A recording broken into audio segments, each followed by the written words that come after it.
All right, we made it. The metal cave. And Nico, I'm glad you were able to make it here with me too. Huh, you think Miyako could have gotten lost in the metal cave here? We better be careful in there, Nico. Who knows what's in there? Okay. It seems like we're probably going to run into some agents in here. Also, I have to say I'm completely and utterly in love with all of the design of basically all of these bushes and the caves and everything else. But for now, let's go ahead and wiggle in. What the heck is going on in here? Whoa, this is different. Can't go this way. Uh-oh. I think I hear some agents to the east there. Well, I better check out what the agents are doing on the eastern side of the cave. And you better see if there's any way to turn off this laser barrier on the western side of the cave, Nico. Okay, well, I guess I'm gonna be working on figuring out what the agents are up to, while Nico is going to be trying to turn off these lasers. Nico, let's get you hiding further into this cave system before I go all the way through. Okay, there's one. These barricades aren't anything for our awesome, giant, legendary cat. Nice. So there's one of the lasers off. We better turn down and make sure that I don't have to walk all the way back here, because walking with such an adorable jiggly belly, it takes you just a minute. All right, come on, Nico. We've got to keep an eye out. Well, thankfully, I don't think he goes where agents usually are, but that doesn't mean we shouldn't be cautious. Ha, I see another one of the little signs. Or I should say switches. Huh, I wonder why this feels so reminiscent of actually working with, like, Pokemon games. There's something about it that just brings back those early memories of, like, actually playing in the caves with Pokemon, to the point where I almost feel like I need to, like, break out some Repel to try to keep the Zubat population from overwhelming me. Alright, there we go. So this cave is full of enough moisture and enough mushrooms that I think that it would be very interesting to see if we would end up almost there, Nico, with like some Parasat or something like that, because I can get behind a good mushroom mix Pokemon. Alright, up you go, Nico. And probably gonna need to wiggle over here, because the other one looked like a dead end. And then, gotcha. Okay. Mineko should free all the cats before approaching the communication tower. Got it. Nico, you stay safe back there, and I'm going to free the kitties. Oh, there's a kitty behind this stone here. Run free, little friend. Whoop.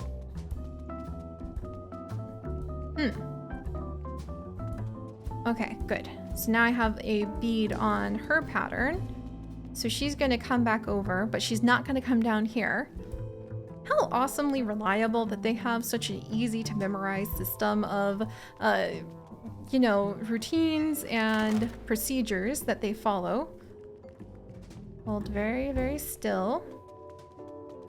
But that's like a good bureaucracy sort of system for you, isn't it? The kind where there's built-in redundancies that make people like this very predictable. Woo-hoo-hoo. That got a little interesting for just a second. All right, let's just wait right here. You see nothing. You see nothing, either of you. I mean, also because you're wearing sunglasses in a very dark cave, but I am not questioning you, huh? And there you go. There you go, little kitty, run for it. Okay, hopefully I won't. Hopefully I won't have to. I'm gonna have to go all the way back now, aren't I? Because I missed a cat. That's okay. Alright, careful, careful. I don't want to wake him up.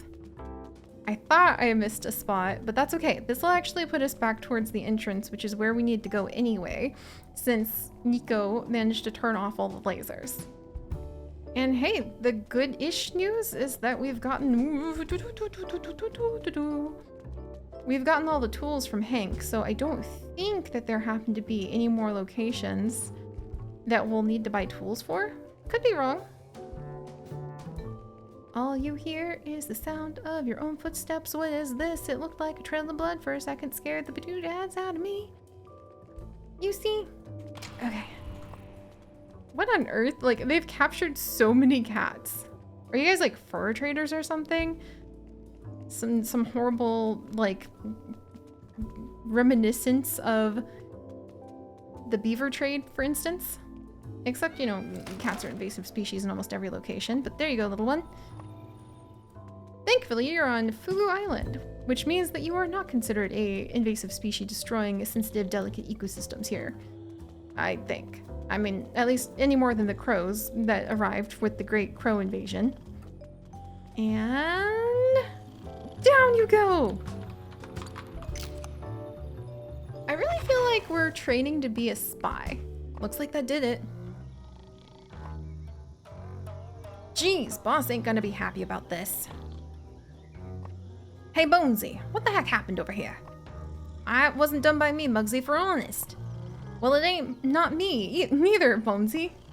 Well, if it ain't not done by you, and it ain't not done by me, then who was it? Forget it. We got that new shipment of stuff coming in soon. You won't be able to hide for very long now, Bonesy. Say, Bonesy. Maybe it was that kid. Kid? What kid you on about, Muggs? You know, that kid that's been all up in our business lately. Oh, that kid with the face? But I thought we took care of that kid already, Muggsy. She ain't gonna be found for a long, long time, Muggsy. Yeah, you're right. I must just be going cuckoo, Bonesy. Did they mix up Miyako with Mineko? Oh, well, at least the agents are out of the metal cave. Huzzah! And I can mine those metal rocks now. And for some reason the cats have returned. See you back home, Nico. Well, I'm not gonna complain about being able to do a bit of mining. Let's see, and it looks like it's kind of the same as mining in... Here we go. Diamond! Okay. I like the sound of that, just saying. All right, metal rocks. Black opal. My eyes just about fell out of my my skull because those are extremely rare. Why? You know what? No, and gold. Okay. You know what? I'm not gonna question it.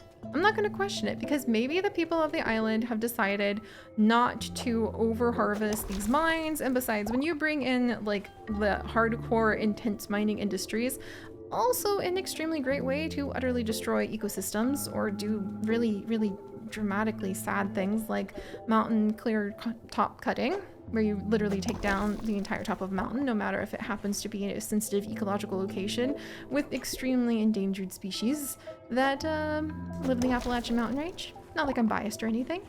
These black opals are beautiful, by the way. And that's why people do it. Did you know there's actually people who live deep inside of opal mines in Australia? Kind of almost like, I don't want to say like squatters, but like they won't leave the mines in case they happen to find the next big one.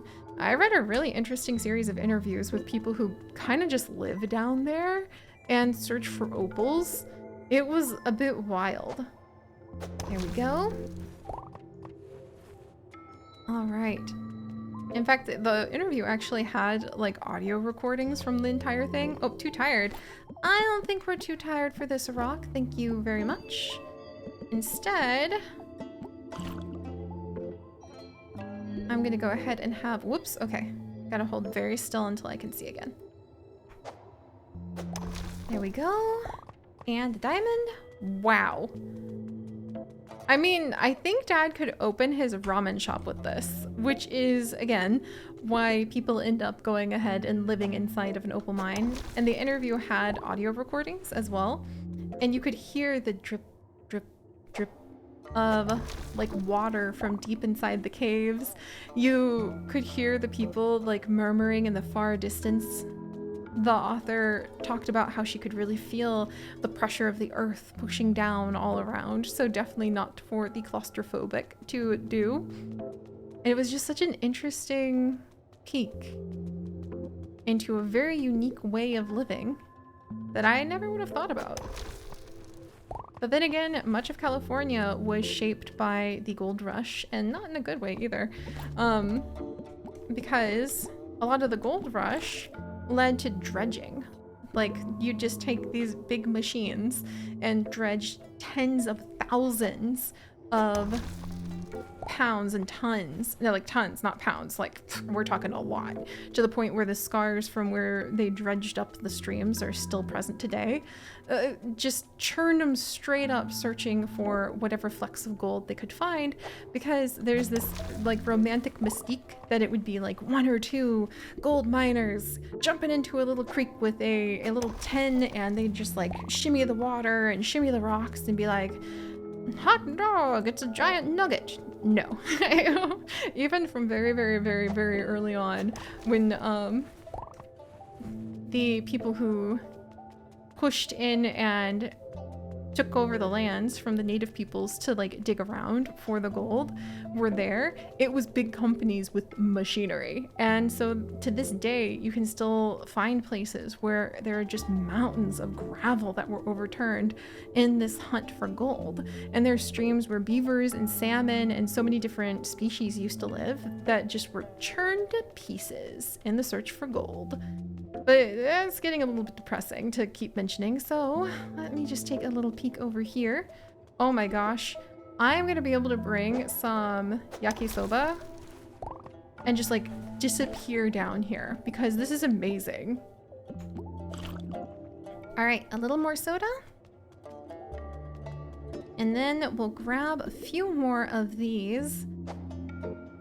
And I guess I can see what the smelter can do in the backyard before I need to actually get ready for Operation, like, Hank the Hunk tomorrow, I suppose. What is this one? Oh, it's jade. Oh, it's beautiful. Jade is such a fascinating gemstone as well because it has such a very, very long history with so many different places around the world, but especially in China. And being married to a Chinese historian, we've seen some amazing jade pieces when we go to museums, and I've learned how to tell the difference between like the really, really cheap stuff and the, oh, that's rare stuff. Darn. Okay, well, there we go. Do I have pockets full of diamonds now? Yes. Could this open up Dad's ramen shop? I have no idea. He keeps joking about like how we made him a fortune yet. Well, little does he know. Let's head back.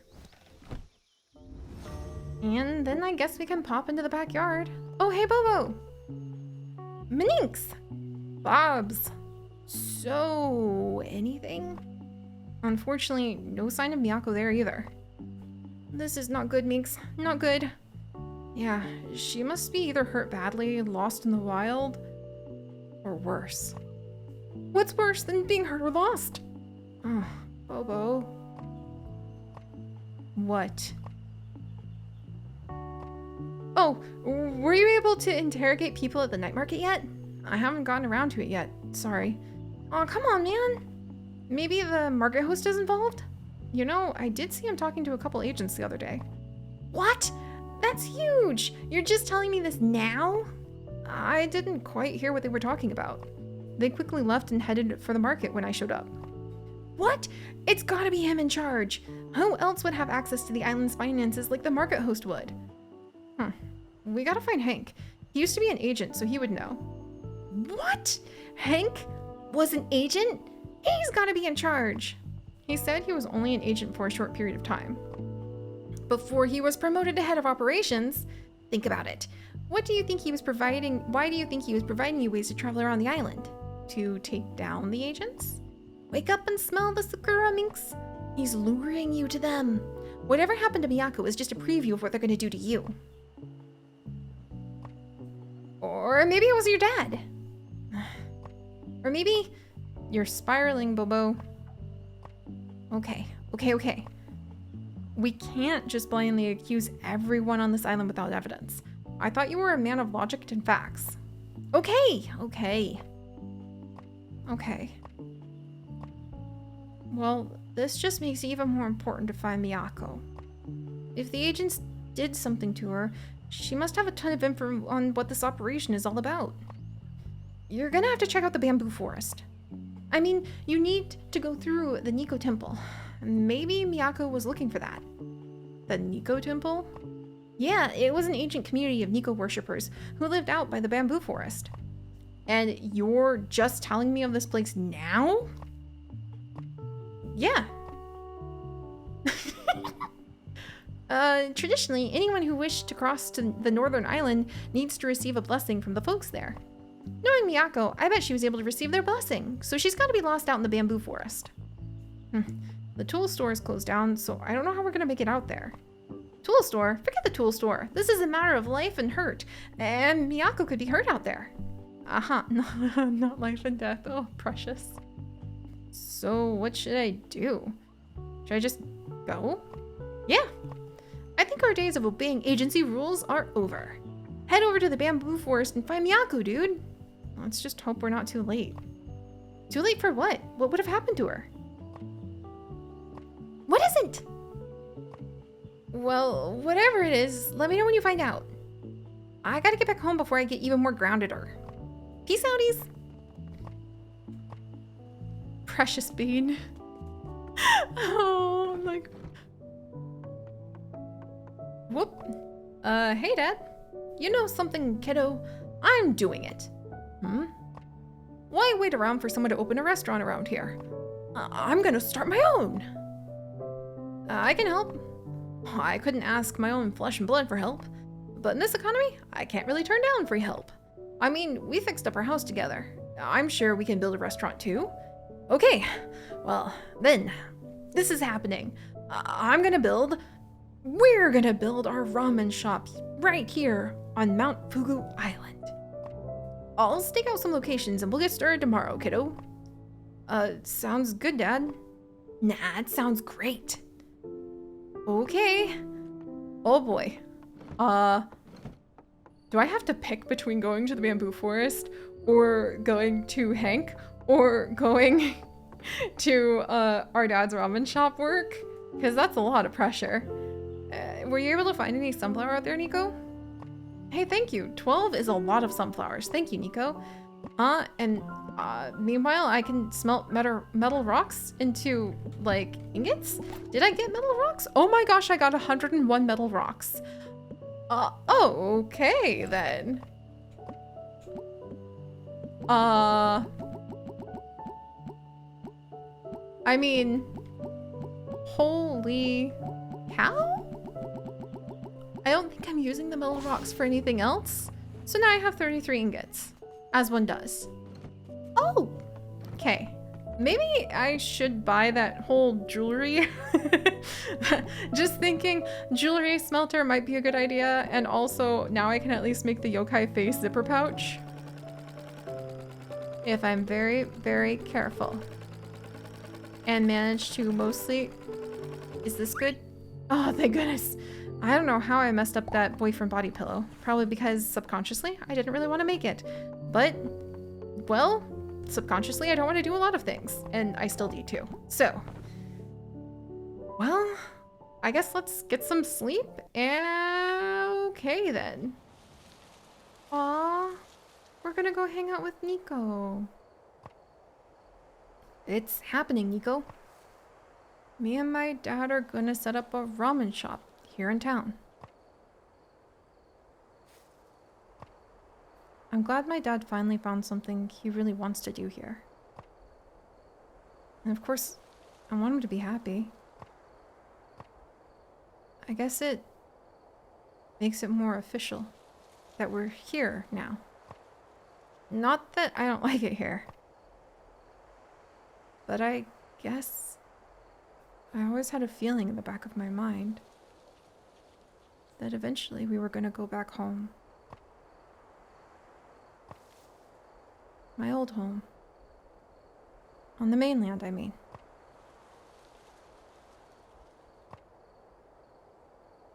I didn't even say bye to my friends, Nico. They started to say it when I was leaving, but I didn't let them finish. I just kept telling them, I'll see you soon, I'll see you soon. And then we hopped on the boat to come here.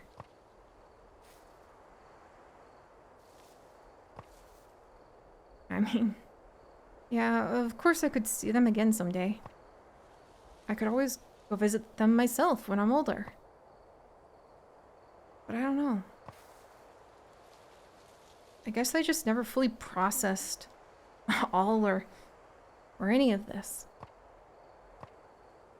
There really isn't anyone to talk about this stuff when you're the new kid. I'm sure you can relate. Nico? I don't know if you can see it from here, but way out there is the Northern Island. They say it's the last island that leads directly to Mount Fugu.